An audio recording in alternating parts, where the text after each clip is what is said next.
Good morning and once again welcome to my YouTube channel, Pearson at Excel International Maths by Mr. Kamoto. And in this video, I want to introduce a very important topic in Pure Mathematics 4, which is integration. And you realize that everything in P4 is going to be about integration. And we start by a subtopic called finding the area under a curve defined parametrically. Of course, we understand what is parametric equation is. It's not a direct equation. And earlier on, we have learned how to find the area under a curve in Pure Mathematics 2. And we found out that when we have a function y is equals to fx, we could be able to find the area under the curve and the x-axis, and within these limits a and b, given by, if you have a curve, a general curve, y is equal to fx, and we have the limits which are in terms of x, of course, x1, x2, then the area, the shaded area, is given by the integration of the function y with limits a and b with respect to x. The integral from a to b of y with respect to x. In other words, the integral between a and b y dx. But now, in this particular topic or subtopic, we are going to have something different. Consider a curve C defined by x is equals to a function of t, and y is equals to another function of t. When we consider a curve C defined by x is equals to a function of t and y is another function of t, being within the range of a to b, you can see this is the range of t, the lower limit and the upper limit.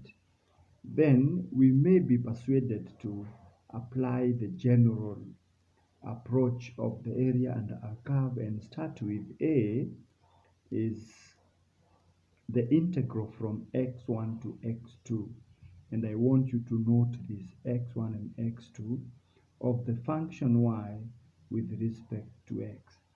But there's a big problem here that our limits to start with are not in terms of x. Our limits are not in terms of x. So there is no way we would introduce x1 here and x2 there when our limits are in terms of t. At the same time, we will see that y is a function of t, and we are not supposed to integrate y with respect to x. We can only integrate y with respect to t. As much as we are able to integrate the function y, which is a function of t, we need to take great care when we are dealing with dx. And the curve we have, you know, it doesn't fit this formula.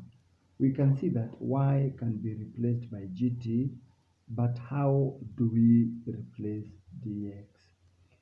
And we move like this. Since we know x is equals to ft, we can always have dx dt, which is f prime t. And therefore, so dx is the cross multiplication of this arrangement, which is f prime t dt.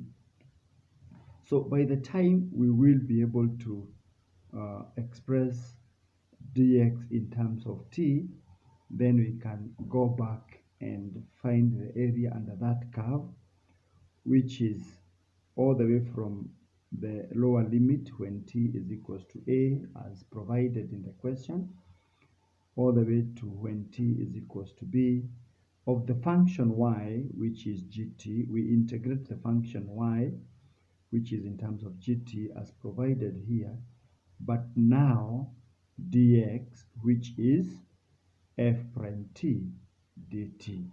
Please note that stands for dx. And now that we have been able to express the integration of that particular nature, then we have been able now to apply the limits as provided in the range of t, and the dx has been given in terms of t, and this is now the formula for the area under a parametric curve. So it is important that we will be able to use this one.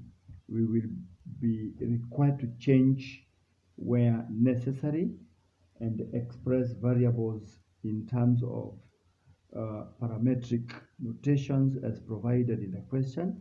But generally, yes, this is how we can get the area under the curve of an equation given by these details. All right.